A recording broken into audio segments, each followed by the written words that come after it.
You can sleep on the pull-out couch in our room, Mom said. New plan, I declared and canceled their rooms. Next morning, my phone blew up with 27 messages. I stood in the hotel lobby watching my mother fuss over my older brother Ethan's luggage. She was making sure none of his precious designer bags touched the floor. Meanwhile, my own suitcase sat forgotten by the door where the cab driver had dropped it. Some things never change. I'd spent 3 months planning this trip. 3 months of overtime and side gigs to afford the all-expenses-paid family vacation I thought might finally bridge the gap between us. A reset button, a fresh start. What a joke. Alex, be a dear and check us in while I help your brother with his things. My mother didn't even look at me as she spoke, her attention fixed on adjusting Ethan's collar. He was 32 years old, a grown man being treated like a child. I bit back the sarcasm threatening to spill out and approached the reception desk. The hotel was everything I'd promised. 5 stars, ocean view, the works. Nothing but the best for this attempt at family reconciliation. Reservation for Alexander, I told the receptionist. She typed quickly, her smile professional. Yes. I have your booking right here. 2 rooms, 5 nights. She slid 2 key cards across the marble counter. The ocean suite and the garden view room. I thanked her and walked back to where my family huddled. My father had finally joined us, busy scrolling through his phone, probably checking work emails, always too busy for conversation, at least with me. Got the keys? I handed them over, watching as my mother's face lit up. Wonderful. Now, Ethan, you'll take the suite, of course. You need the extra space for your equipment. My brother's equipment consisted of a laptop and a gaming console he'd insisted on bringing. He hadn't held a steady job in 3 years, called himself a content creator, but had yet to create anything that generated income. I cleared my throat. Actually, I thought Dad and Mom would take the suite. Ethan and I can share the second room. My mother looked at me like I'd suggested we all sleep in the parking lot. Don't be ridiculous, Alex. Your brother needs his space. You know how he gets when he's crowded. Ah, yes. How could I forget the sacred temple that was Ethan's personal space? Growing up, I'd shared my room with him for 15 years. He'd claimed 3/4 of it, including the only desk. I'd done my homework on the floor. Besides, my father finally spoke, looking up from his phone. The second room only has 1 bed. I frowned. I specifically booked a room with 2 queens. My mother waved dismissively. Well, there must have been a mix-up. It's fine. You can sleep on the pull-out couch in our room. The suite had a pull-out couch. I knew because I'd researched every detail of this hotel, which meant they expected me to give Ethan the suite while I crashed on a couch in the smaller room. Something inside me shifted. A tectonic plate of patience that had been bearing weight for 24 years finally cracked. No. The word hung in the air between us, small but significant. My mother blinked rapidly. Excuse me. I said no. I'm not sleeping on a couch. I paid for these rooms. My father sighed, that familiar sigh, the one that said I was being difficult again. Alex, don't start. We're all tired from the trip. I'm not starting anything. I'm finishing something. My heart hammered against my ribs. This whole vacation was my idea. I paid for everything. The flights, the hotel, the activities, and I'm still being treated like an afterthought. Ethan finally looked up from his phone, sensing drama. Dude, chill. It's just sleeping arrangements. It's never just sleeping arrangements. My voice was steadier than I expected. It's every birthday when my gifts were an afterthought. It's every school play you all skipped because Ethan had a cold. It's every accomplishment of mine that got a nod while his C- grades were celebrated with dinner out. My mother's face flushed. That's not true. We've always treated you both equally. I actually laughed, a short, sharp sound that surprised even me. Sure, that's why I put myself through college while you paid Ethan's tuition for the 3 majors he cycled through before dropping out. That's why I wasn't allowed to play music in my room because it disturbed his concentration, but he blasted his games all night during my finals week. My father stepped forward, his expression hardening. You've always been jealous of your brother. We thought you'd outgrow it. Jealous. The word tasted bitter. I don't envy anything about Ethan. What I wanted was to be seen, to matter equally. My mother's eyes welled with tears right on cue. The waterworks that had kept me in line since childhood, not this time. You know what? New plan. I turned and walked back to the reception desk, my family's shocked expressions burning into my back. Behind me, I heard my father mutter something about ungrateful and after all we've done. The same receptionist looked up, her smile faltering at whatever she saw in my face. I'd like to make a change to my reservation, I said quietly. 10 minutes later, I returned to my family with a single keycard in hand. There's been a change of plans, I announced. I've booked myself into the presidential suite. I've also canceled your rooms. The shock on their faces almost made 24 years of being second best worth it. Almost. You did what? My father's voice rose, drawing glances from other guests in the lobby. You can't do that, my mother sputtered. Where are we supposed to stay? I shrugged.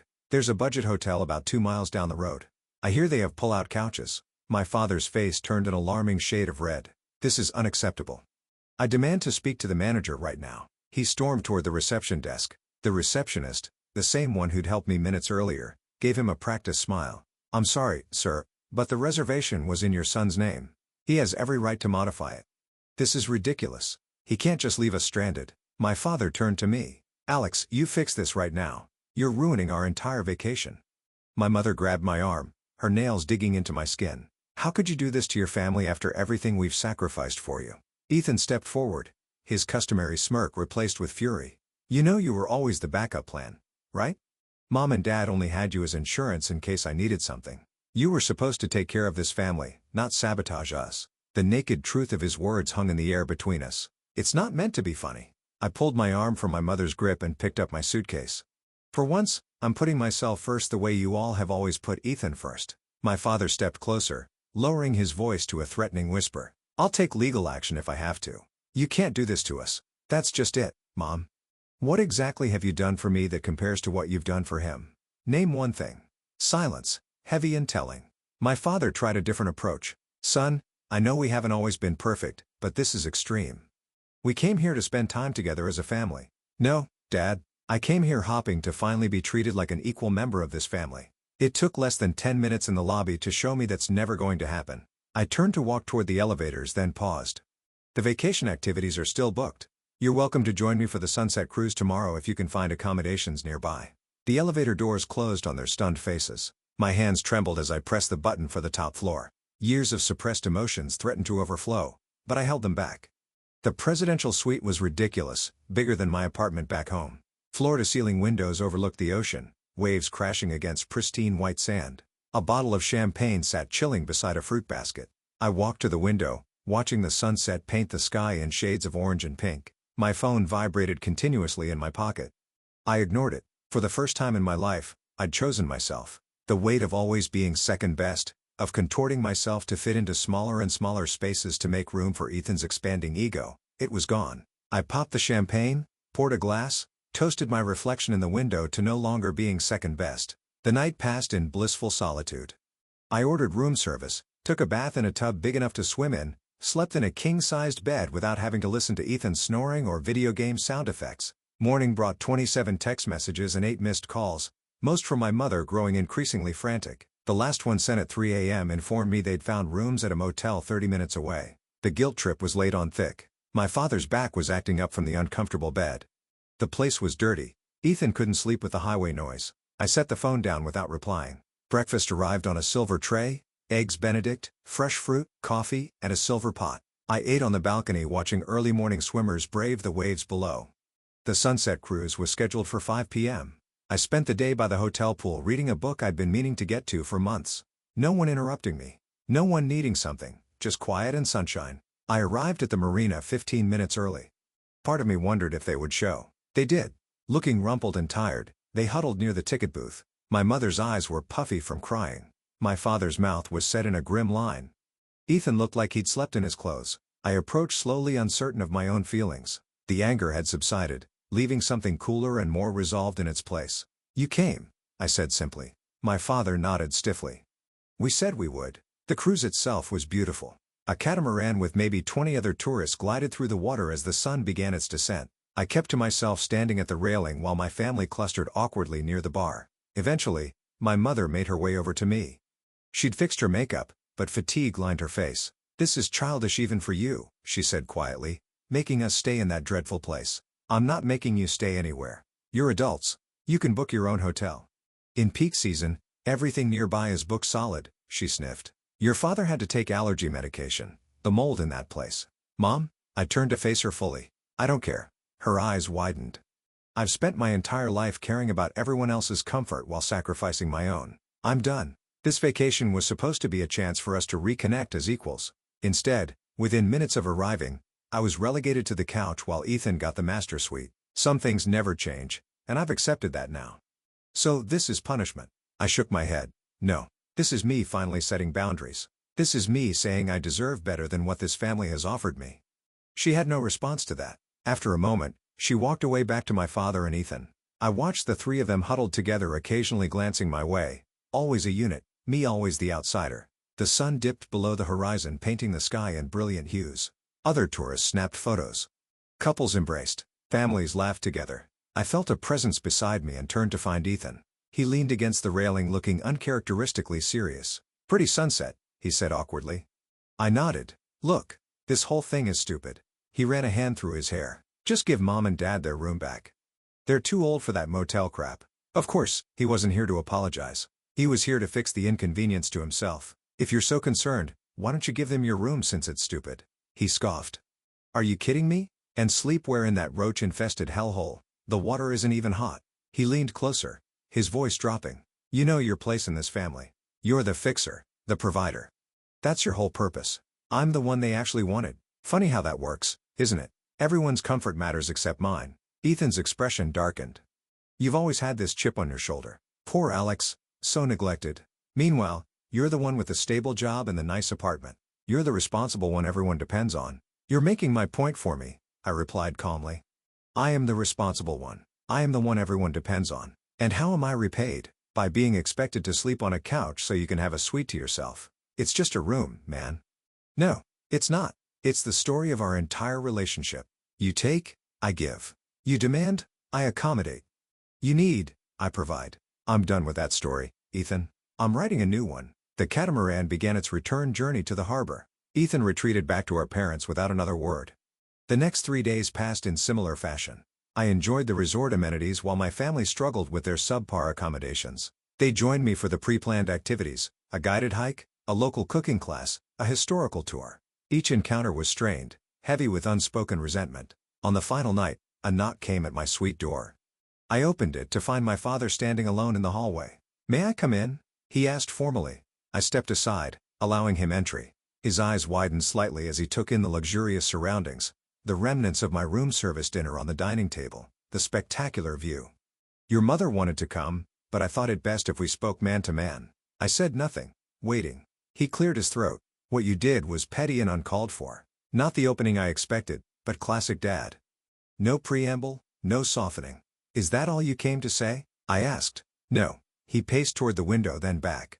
"I came to say that while your methods were extreme, perhaps there was some justification for your feelings. Coming from my father, this was practically a full confession of wrongdoing. We may have favored Ethan in certain ways," he continued. "He needed more attention. He struggled where you excelled. So I was punished for being self-sufficient." My father frowned. "Not punished. We just didn't worry about you as much. That's the problem, Dad. You should have worried. You should have celebrated my successes the way you coddled his failures. You should have seen me." He looked away, uncomfortable with the naked emotion in my voice. "Your mother cried herself to sleep last night," he said finally, changing tactics. "Is that what you wanted?" I sighed. "What I wanted was to be treated like I matter as much as Ethan does. What I wanted was for one of you to say, 'No, Alex shouldn't sleep on the couch in the room he paid for while Ethan gets a suite to himself.' But none of you did, so here we are." My father was silent for a long moment. "We're flying home tomorrow. Will you at least drive with us to the airport? I've already arranged my own transportation." He nodded stiffly. "I see." He walked to the door, then paused with his hand on the knob. "For what it's worth, I'm proud of what you've accomplished, Alex. You've always been the strong one." The door closed behind him before I could respond. His words should have meant something. Maybe once they would have, but the revelation came too late, offered only when I'd finally forced their hand. The flight home was quiet. We'd ended up on the same plane despite my separate transportation to the airport.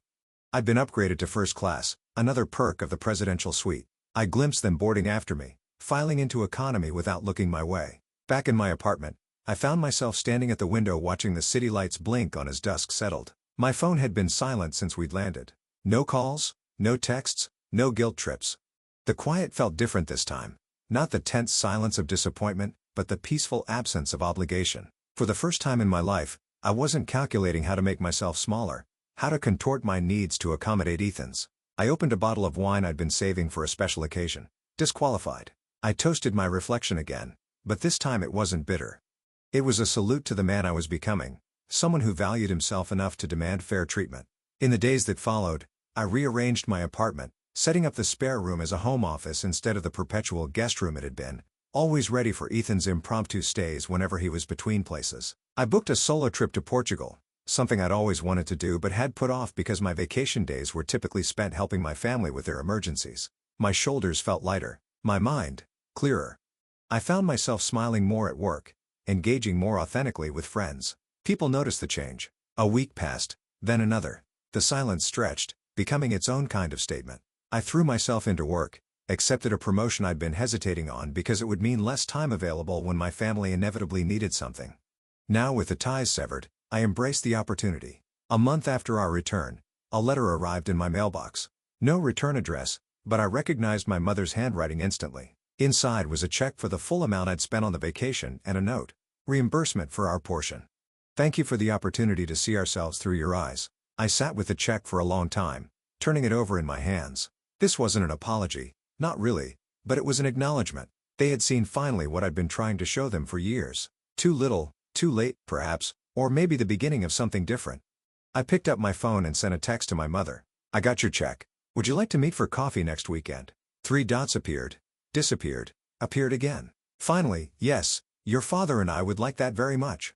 No mention of Ethan. Interesting. I set the phone down and returned to the window. The city sprawled before me. Millions of lights representing millions of lives, each with their own complicated family dynamics, their own struggles for recognition and respect. For the first time in my life, I felt truly free. Not from my family. I wasn't naive enough to think one dramatic gesture could undo a lifetime of patterns, but from the need for their validation. I had validated myself. I had put myself first, and somehow in doing so, I had finally made them see me, not as the reliable son who would always bend, not as the afterthought beside golden boy Ethan, but as Alex, a person with limits, with needs, with worth. The coffee meeting would be awkward. There would be attempts to revert to old dynamics, but something fundamental had shifted. I had shifted. I would never be second best again. Not to them, not to anyone, not even to myself.